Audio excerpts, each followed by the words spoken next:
Okay, so good afternoon. Welcome to this course on optical engineering. This is a course offered for MTech students and UG students, and we'll see why it's important to learn this subject for people who don't have a basic optics degree. But before I go into any specifics of the course, I want to start with a question. Okay, I have a system here, an optical system here, that I'm representing through an analogy. The analogy is that you have something in the system that is moving at a fairly high velocity, and it has to move very accurately. So the numbers that are given here for the height. So in my analogy, something is moving, and in my analogy, I'm calling that an aeroplane. It's moving with a velocity of 5,000 kilometers per second. I've given numbers for the height it is above the ground, and these blue arrows, 1.6 kilometers horizontal and 5 kilometers vertical, indicate the accuracy with which it has to maintain this height, keeping in mind it's moving at this velocity. Can you tell me what you think this optical system is? It's a system, not an element or a device. It's a full system. I know you have at some point of time used it. I should add that this system is already a little bit old technology. We've moved on to newer technology. So it's not something that you would be using currently, but I'm very sure you have used it. You might even own it. So it's not, I'm not talking about a technology that is far away from everyday life, and it's not some complicated, sophisticated technology. I'll give you one more clue. The path that is moving, the path along which the object is moving, is not a straight or linear path, but has this spiral nature as shown in this figure here. Maybe this figure gives you a clue as to what I'm talking about. No? Okay. So I'm talking about a CD system, a CD player, a DVD player. I'm sure you have one on your laptop, right? So how do I read? So the question is, how is a CD or DVD similar to this analogy of an aeroplane moving at this velocity? How does one read or get information from a CD or a DVD player? Now the system has several parts to it. One, it has the disk which contains the data that is to be read, and of course there's what we call the pickup head, which reads the data. And I could go a step further and say I can also write with my player, so I could have a head that is used for writing on a CD. Let's stick with the first part. We have a disk which has information on it, and we want to read information. How is that information read? The pickup head has a source of light in it, and it sends the light onto the disk. The light reflects off the disk, and somehow in that reflection, information has been transferred. So that reflected light now carries the information. How does it translate to this analogy? Well, the disk is not stationary.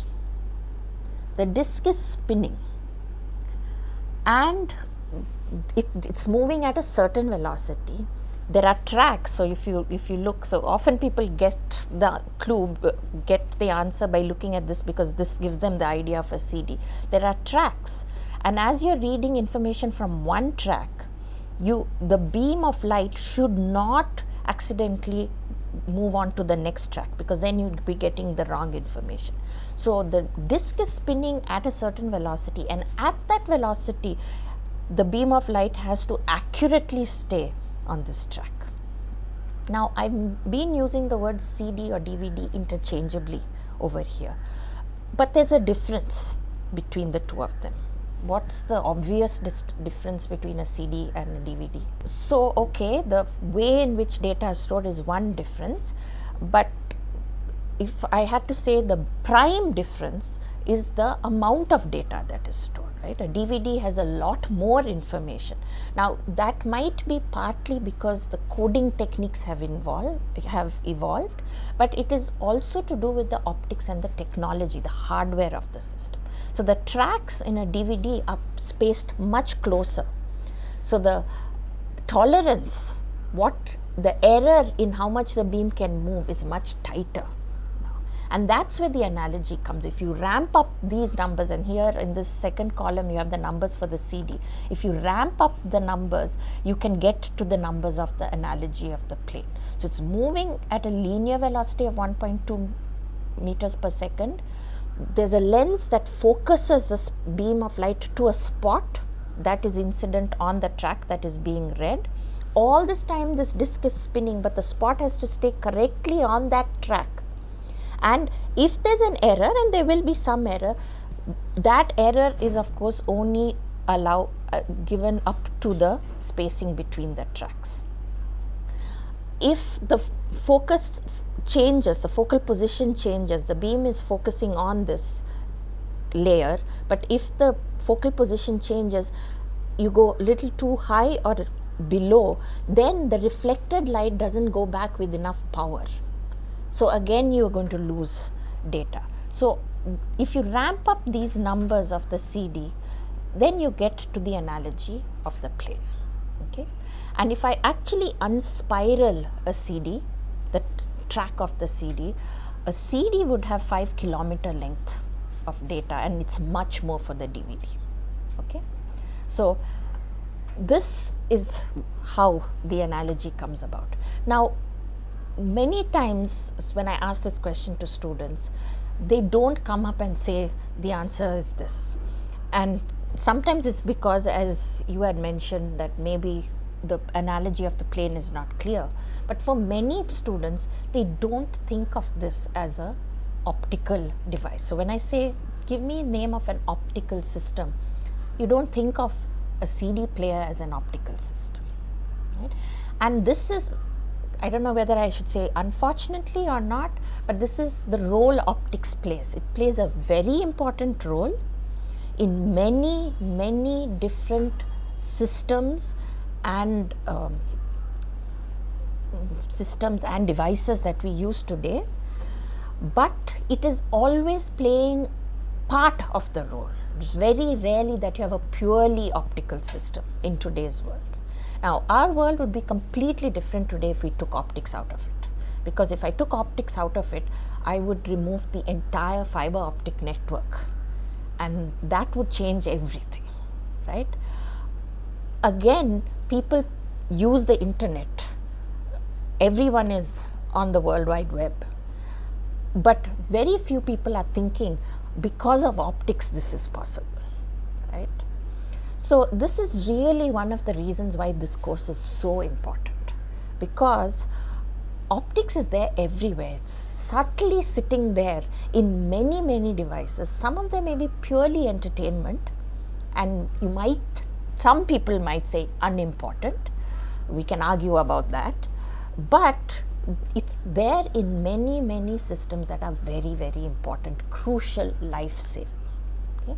And I like the analogy of the CD. I like talking about the CD player because I am an optical engineer. I will pull up the CD player and say this is an optical system, but I know it is not purely an optical system. You would not have a CD or a DVD player if you did not have good developments in mechanical engineering. The whole system had to be shrunk down, made small. A CD player, do you know how many motors it has in it? It has 3 motors, yes, because you have one that slides out the tray onto which you put the device. It has one that spins the CD, and it has one that moves the head up and down. So you have 3 motors. Now those motors have to be extremely small. They can't send out a lot of noise. They can't send out a lot of heat. So there's a lot of development that went into designing these very small, very efficient motors. So there's developments in that technology, there's developments in mechanical engineering. The CD itself, You have to be able to write onto the CD. It has to last through time. You need to have CDs that are writable CDs. So there's a lot of material technology that has gone into it. There's a whole lot of electronics. And we are talking about using light. Now, the original lasers were big devices. Now we use semiconductor lasers. So that entire technology had to develop to build semiconductor lasers and to make them cheap when manufacturing in large numbers. So there are many different fields that have gone into it.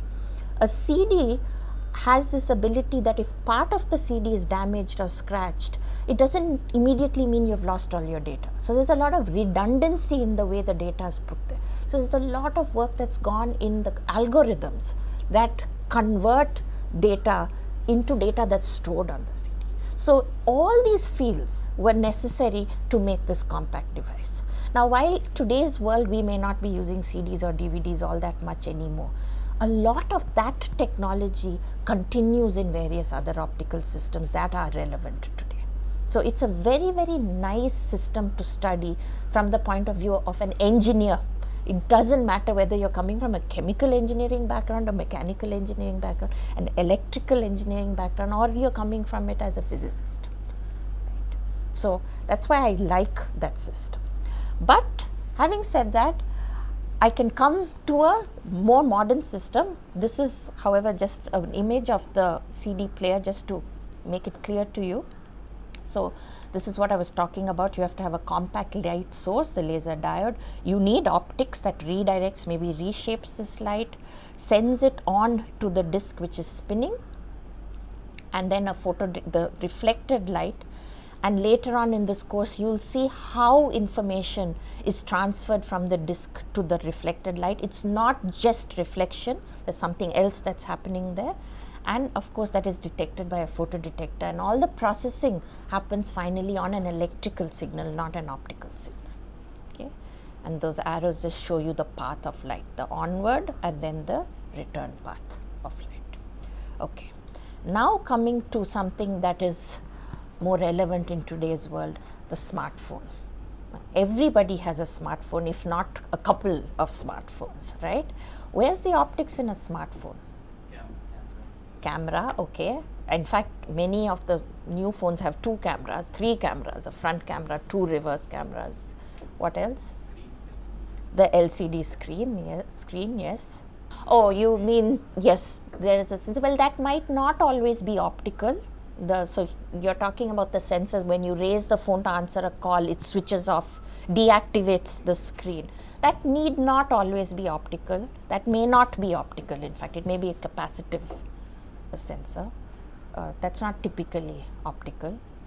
You have the flashlight, the flash that is used, and of course what is also important is the camera has all its lenses, so they have to be fairly good quality. You can get very good images from a smartphone camera, and you need, this is not the wafer level optics and packaging. There's a lot of optics that goes into the machines and systems that are used to fabricate and assemble the smartphone. So it's not on the phone directly, but without that you wouldn't be able to have your phone manufactured.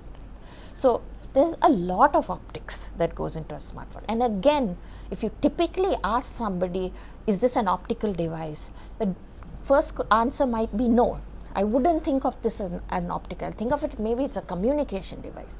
You wouldn't think of it as an optical device. But today's world, the phone is used nearly for everything other than having an audio phone call, right? And if you took all the optics out of your phone, I am sure most people today wouldn't be happy with that device. They would say, give me back my phone with all those other utilities in it. And most of those utilities are using optics in some way.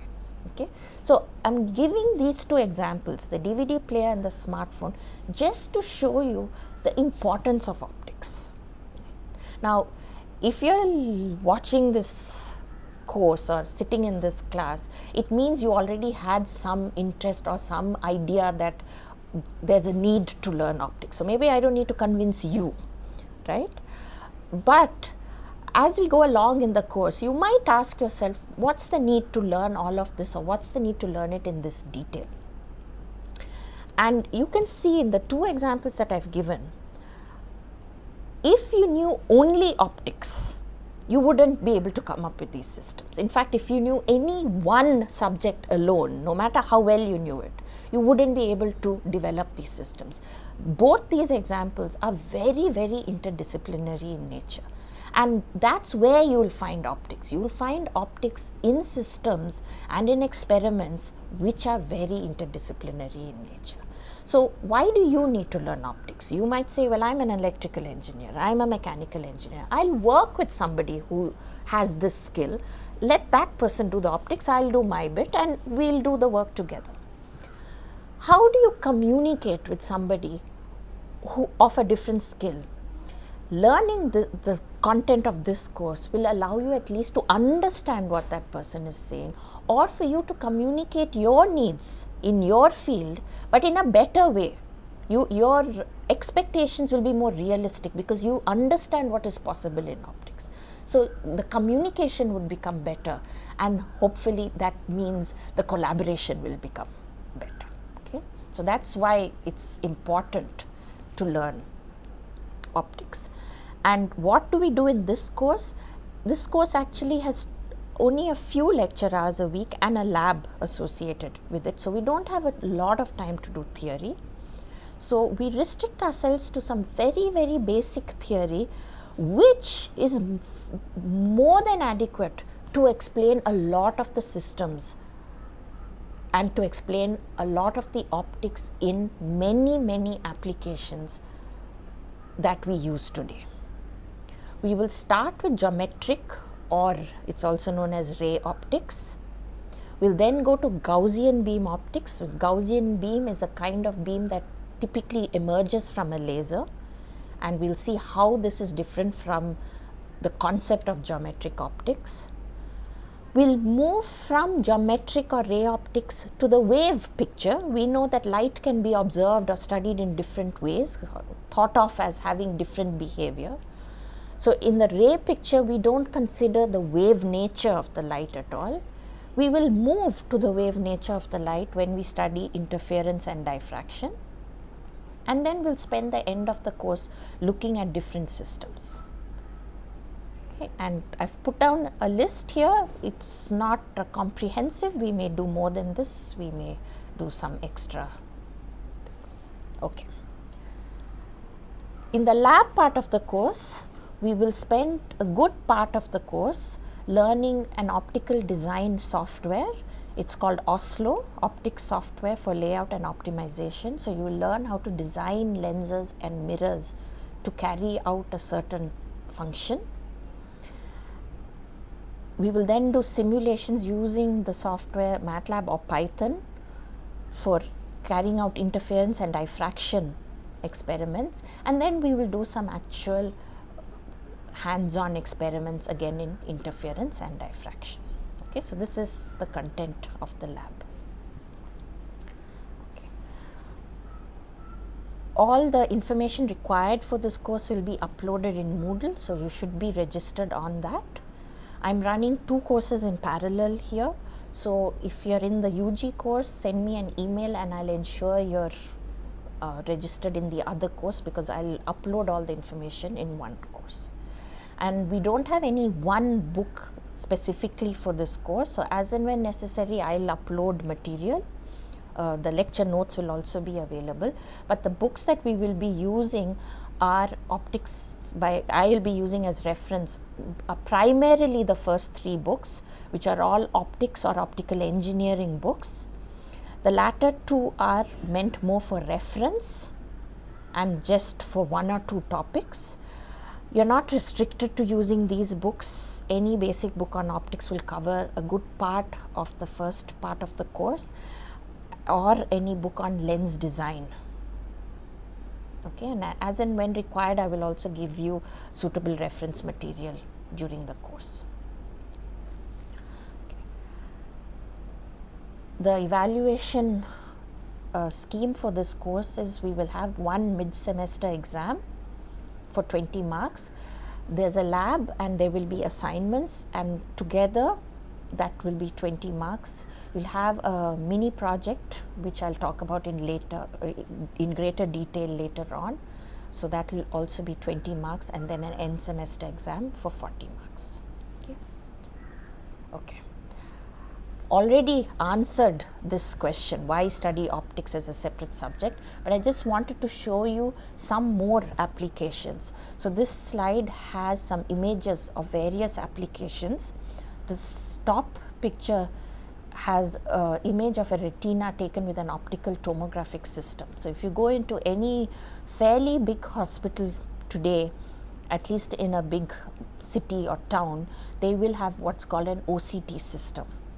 It's a non-destructive way of studying your eye, which is a good thing. You don't want to destroy your eye. And you can very nicely see the different layers of the retina. It's used as a diagnostic tool, so if there's something wrong in the retina, doctor can see where something is wrong and then maybe also figure out what is wrong. Below that is a picture of a veena, and it has been set into vibration, so some string of the veena has been plugged, and what you see are interference patterns. So this is the wave nature of light being used, and these interference patterns would change depending upon which string of the veena was plugged. Now this result was pulled out of a study that was done on Indian musical instruments. There are a lot of studies that have been done on Western musical instruments and how they vibrate, what the frequency content is, and so on. So this was a similar study being carried out for Indian musical instruments. In fact, this one was done by somebody in the physics department here. The point to note is the veena is a fairly large instrument, about so big, and this entire instrument is being studied at one go.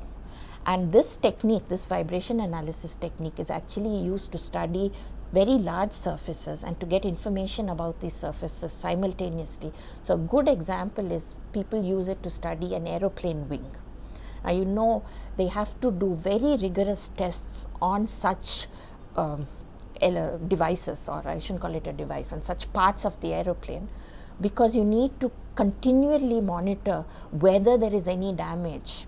So you have to monitor before something happens, well before something happens. Now how do you monitor such a large device? If you have a system that scans, it would take a very long time to scan an entire aeroplane wing or surface of the entire aeroplane. You want to quickly look at it and then narrow down on the point where there seems to be an issue. And if there was an issue, if there was a problem, if there was a defect, this fringe pattern would have some strange behavior, and then you can narrow down and study that in greater detail. So it quickly tells them a place where there is a potential problem. Okay? And the aeroplane business, as you know, they don't want their planes down for a long period of time. It needs to be up and running for as long as possible. So the downtimes, even just for checking, has to be shortened. So having a method by which to quickly check a large area makes it more economic for them. Okay? I've also put this telescope here because that's one of the standard applications people always think of, as is the microscope. The bridge over here is put because you can lay fiber optic cables which have gratings in them. You send light down this, and the gratings will reflect one wavelength, and the wavelength that is reflected changes depending on the stress and strain that the grating sees, which depends on the stress and strain that the bridge is seeing. So again, you're monitoring a very large system. You can monitor a building, you could monitor a bridge, a railway track. You can monitor these very long, very large structures and quickly find out if there's something wrong and fix it before a disaster happens. So this is called structural health monitoring. Okay, so there's a lot of research going on in that. This particular example uses fiber optics, but for the most part of this course we will actually discuss free space optics. The example in the middle down here is a pulse oximeter. So It's clipped onto a person's hand. You might have seen it if you visited someone in hospital, or if you watch movies. There's always someone lying in bed with this clipped on their hand, and it measures the pulse rate as well as the oxygen level in the blood. Again, you might not, looking at it, think this is an optical device, but it is an optical device, and we will cover that in more detail in this course. Okay, so this is just a snapshot of a few of the places optics gets used. I have listed out here a more comprehensive list, again just to emphasize the importance of optics and how much it affects us or impacts us in our everyday life, although we might be unaware of it. Okay? Okay, any questions till now? No? Okay, so I'm going to switch to the next part. We'll start looking at geometric optics. Now, geometric optics was well understood even 400 years ago. People knew that if they used a certain surface or a transparent material of a certain shape, they could change the way light traveled. What was not understood was why that happened. That understanding came much later, right? But mirrors have been found in archaeological digs from many centuries ago. So people had shaped and fashioned mirrors and used them. We know microscopes and telescopes were invented again centuries ago and have been used. So the lenses were made. The why of these elements came much later. People understood, the first understanding came with certain laws. They didn't understand why these laws were true, but they found out these laws were true, and they were able to use these laws and therefore fashion these devices. So I'm going to start by listing out some of the postulates of geometric optics. Okay, no proofs for them. Proofs were arrived at later on through other means, but when these were used, there were no proofs for them. The good thing or the nice thing about geometric optics is that it works for a lot of devices. It's a simple way of tracing light. That's basically what we're doing. We're going to trace light. That's the first step. The second step we're going to say is, what element should I have such that light travels a certain path and carries out a certain function for me? And keeping it very simple, keeping the maths very minimum, I'm able to actually develop fairly sophisticated systems. And so we use geometric optics even though we don't need the full understanding for it, because it works. Okay? So, what does geometric optics not explain? It can explain things like how light bends. So I know if I put a mirror, I know where the reflected light will go. I know the direction it's going to take. So it will tell me things like directions, or it will tell me the path. So it tells me this. What it does not tell me, so it does not provide information on how much light goes in a certain direction. So for example, I could be standing in front of a glass window and I'm looking out. Now that means somehow light is traveling through this glass window, but I can also see a reflection of myself. Maybe not a very good reflection, but I see a reflection. That means some light is being reflected. Geometric optics, I could use geometric optics and say, from where I'm standing, I expect to see a reflection here. I understand how light is traveling from outside to inside. But I don't know from geometric optics what is the amount of light that goes into the reflected light. How much gets transmitted? I cannot tell anything about the quantities. We have applications where we have thin layers of film on glasses. So if you wear glasses, when you buy your glasses, they might ask you, do you want a coating? What coating do you want on it? Now that coating is called an anti-reflection coating. it is to make sure that most of the light that's incident on the glass travels through the glass and reaches your eye. If a lot of it reflects, it's not reaching your eye and it's that much less light coming to you. So you don't want to lose that light. So you put an anti-reflection coating. You cannot explain an anti-reflection coating behavior by geometric optics at all. You cannot say why reflection doesn't happen. Geometric optics says reflection happens. It can never explain why reflection does not happen. Okay, so you definitely need wave optics to explain certain phenomena.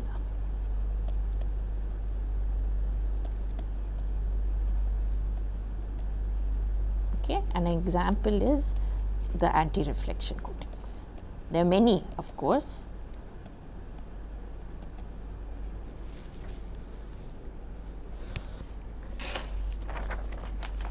Okay, so let's start with some postulates.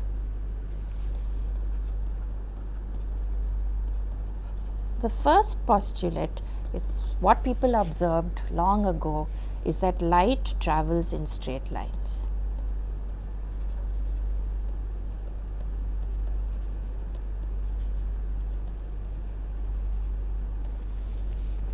Now, it's not correct to end the sentence here, because does light always travel in straight lines, no matter what? When would it deviate from the path? If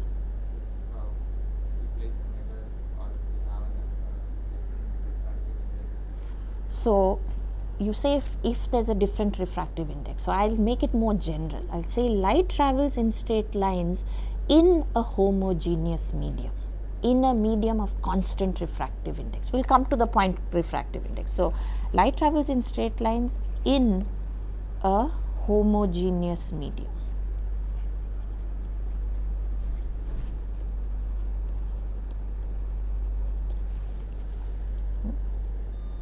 And since you brought up the point of refractive index, let's put that down as our second postulate. And I'll keep it simple for this course, I'm going to say every dielectric medium has a parameter known as refractive index associated with it.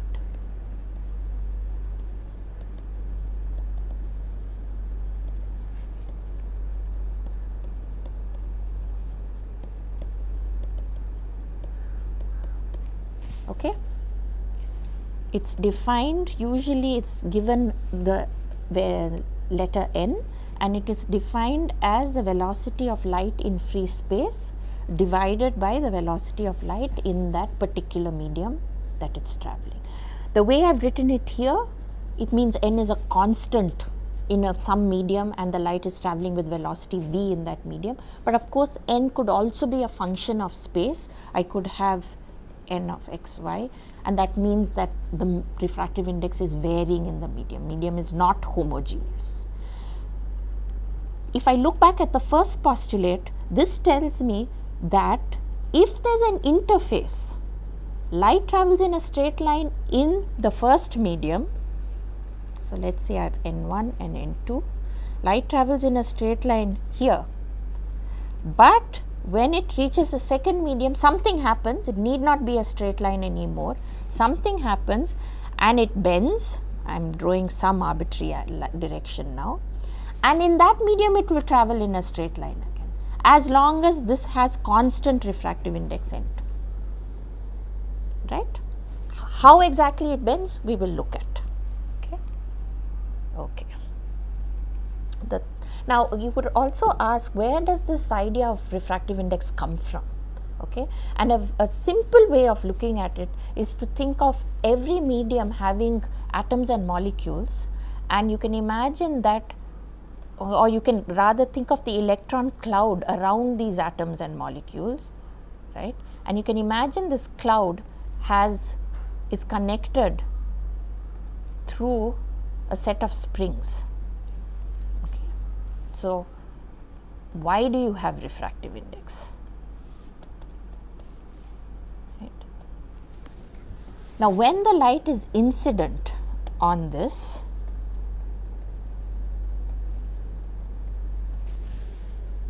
the electron cloud gets set into oscillation.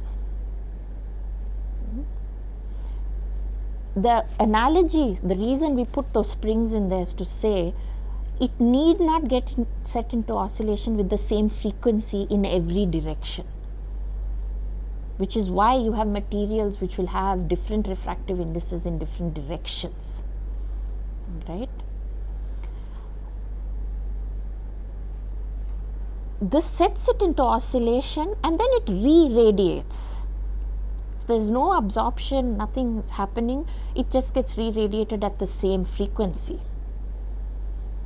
But this whole process has slowed down the light, and that's why there's this concept of refractive index. And you can again take this analogy of the springs and say if the spring constants are stronger, it would slow it down even further.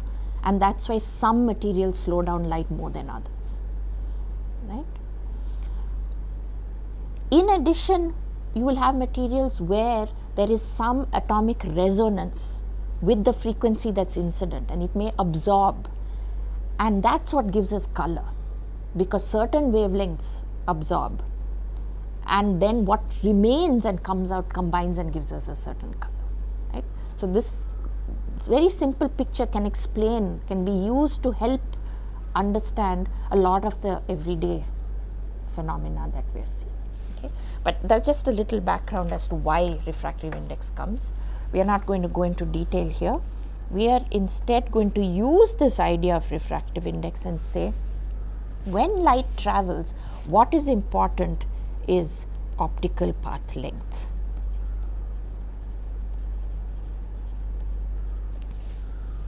So we are used to worrying about the distance traveled by something. But when light travels, it turns out it's not just the physical distance that is important, but some other parameter. And to give you an example, let's look at a case where you have a block of, let's say, glass of refractive index n and thickness dn, and you have a beam of light that's incident on the glass and beyond the glass. Now, in the time t it takes to travel through this glass with velocity v, the same beam of light would have traveled further in air because it got slowed down in glass. So it would have traveled a distance d air with velocity c. So this optical path length is nothing but the distance corresponding to d air, which is c by v dn, or in other words the refractive index. Now in ray optics we leave it at that. There is a parameter called optical path length. It is the refractive index into the physical length traveled. But when you move on to wave optics, you'll understand this gets used because it changes the phase of the wave. And you know that in wave optics, say, how does a wave travel? Well, a lot of control of how the wave travels lies in the phase of the wave. And you can see the optical path length is playing around with the phase of the wave. Okay. Okay. So in electromagnetics, if I write out a plane wave equation, I'll have E naught e to the power j kx kz minus omega t, right? This is the amplitude, and this whole term is the phase. And you can see this controls if it travels through distance z, the phase is changing. So the phase is telling you how the wave is propagating, and in that k, actually n is appearing. K is nothing but the wave number, which is 2 pi by lambda, and in a medium it's lambda by n, right? So this path length is actually playing a role here in the phase of the wave.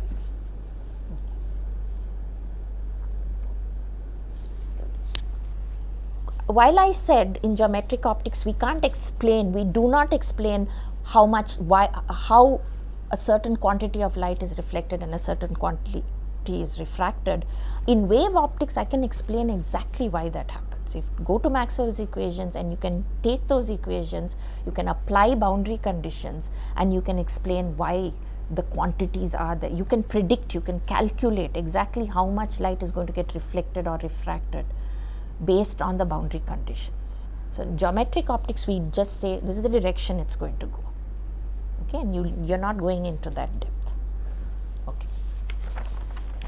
Okay, so this brings me to the fourth postulate, and it's a law or a principle called Fermat's principle.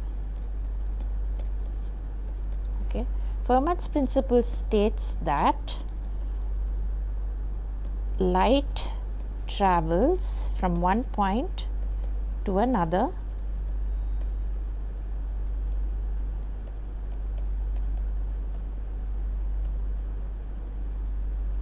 along the path of least time.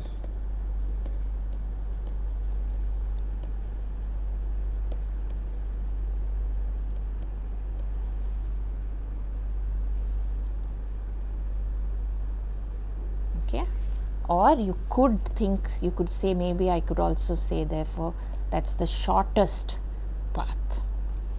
Okay. We are now, when we say path, we mean the optical path length. So we are saying the rate of change, I want to write it. The rate of change of the optical path length is 0. And when I write it like this, you could ask, well, this could be either a minimum or a maximum. Okay. Now, okay, before I go down that, let me again explain what I mean here. Light travels from one point to another point along the path of least time. So let's say I had two media, and I have a source here, and light has reached this point here. So you have a source here, and the light has reached this point. Now you could ask, what is the path it took? That's what this principle is answering. It could travel like this. It could travel like this. It could travel like this. And it could travel in an infinite number of other paths. But it travels along a particular path. How do we decide that path? Now I know if it's one medium and I was going from here to here, we know it's traveling in the straight line. We said light travels in straight line. So all these postulates are linked. And that is the shortest path, because if I did this, clearly a longer path. That's not the path that light takes. People didn't understand why light travels like this, but they saw that it does. It travels from one point to another on the path of least time. But when you write out the equation as I have done, this could refer to a maximum path or a minimum path. And it turns out in our everyday occurrences, in our everyday phenomena, it's always the minimum. But when light bends around a planet due to gravity, it actually takes the maximum path.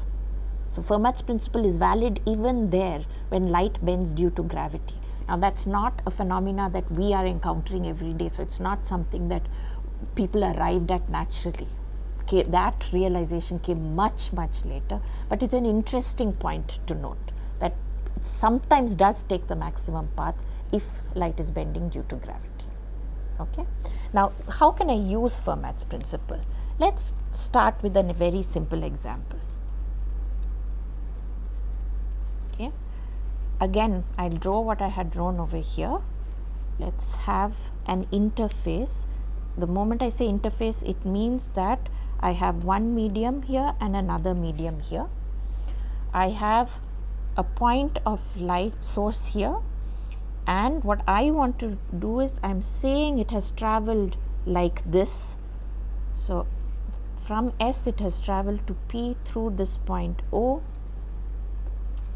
The normal to the surface is drawn here, and in optics we always indicate angles as the angle between the ray and the normal to the surface. So this is the incident angle, this is the transmitted angle, and to help us calculate, let's give the height here.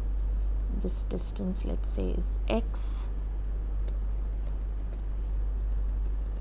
this distance is b, this distance is a.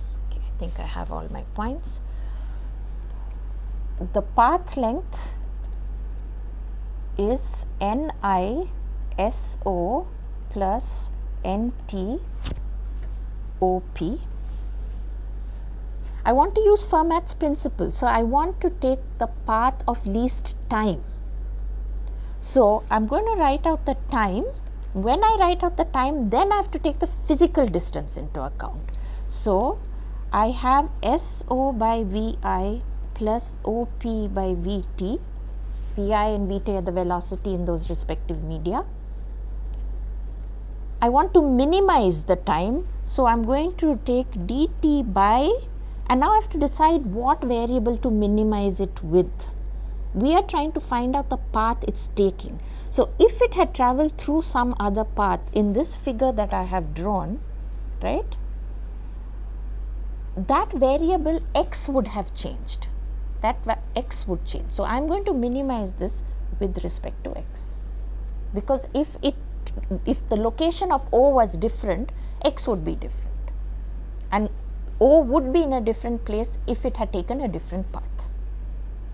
Okay, so if I carry out this, so let me write out SO is nothing but h squared plus x squared to the power half by bi plus OP is b squared plus a minus x the whole squared to the power half by vt. And now I'm going to minimize this. Let's do it a little lower down.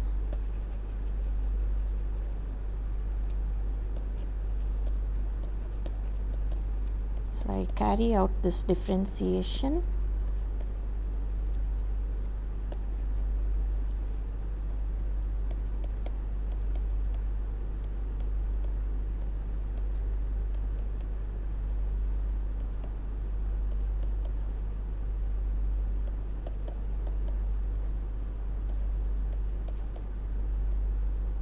There's a minus sign there.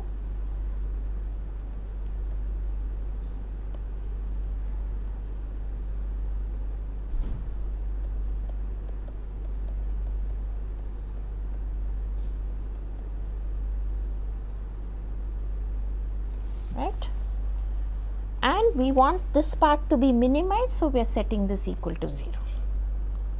So if I do that, what we will left with is x over vi h squared plus x squared root of equal to 2a minus x vt b squared plus a minus x the whole squared root of. What is x divided by h squared plus x squared?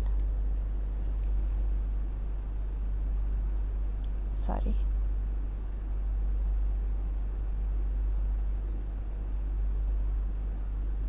In that figure. So this is nothing but sine theta I by vi equal to sine theta t by vt. And if I multiply this by velocity of light in free space, I can now write this in terms of the refractive index of each of these media.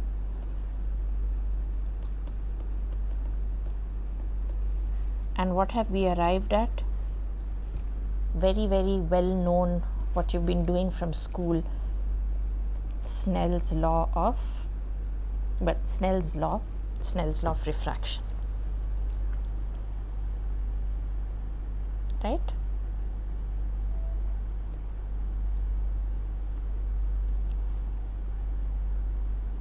If we take Fermat's principle as true and we do this derivation, we arrive at Snell's law.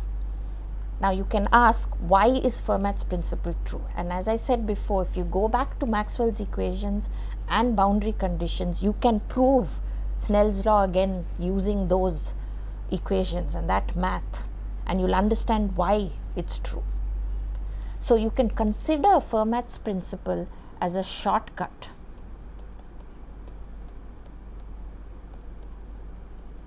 to calculating or demonstrating the wave nature.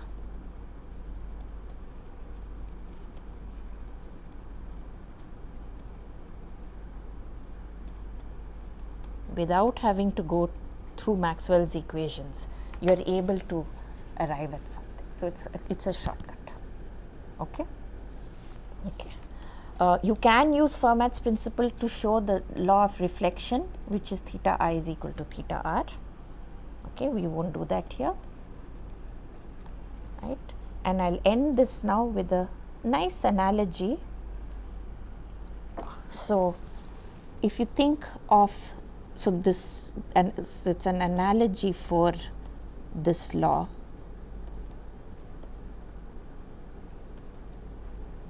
Okay, imagine you have a swimmer, a lifeguard,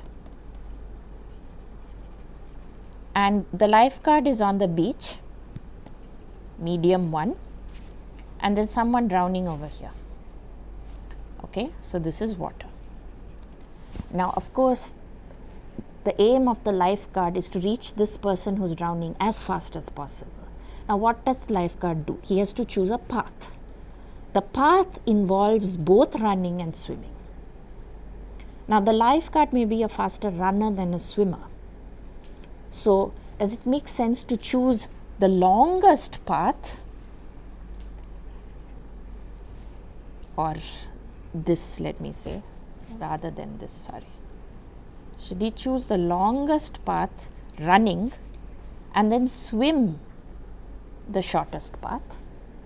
But he still has to swim that much distance, but he's running much more now. Or say, no, we won't do this, let him run this distance and swim this distance, but then he's swimming a much longer path. What path should he choose? And what Fermat's principle is letting us arrive at is what's the optimum path, considering that in one medium there's one velocity and another medium there's another velocity. If I optimize and say, well, he's very fast runner, let him run more, but you're making him run really a lot more. Even if you say he's a faster swimmer, the same problem occurs there. You're making him swim a lot more. So what is the optimum path? And Snell's law basically is helping us arrive at that optimum path. The amazing thing is that's how light travels. It finds that optimum path in any situation and it travels. Okay, so it's a nice analogy to Snell's law. Okay, so that's all for this class, and we'll continue in the next class with a little more on geometric optics.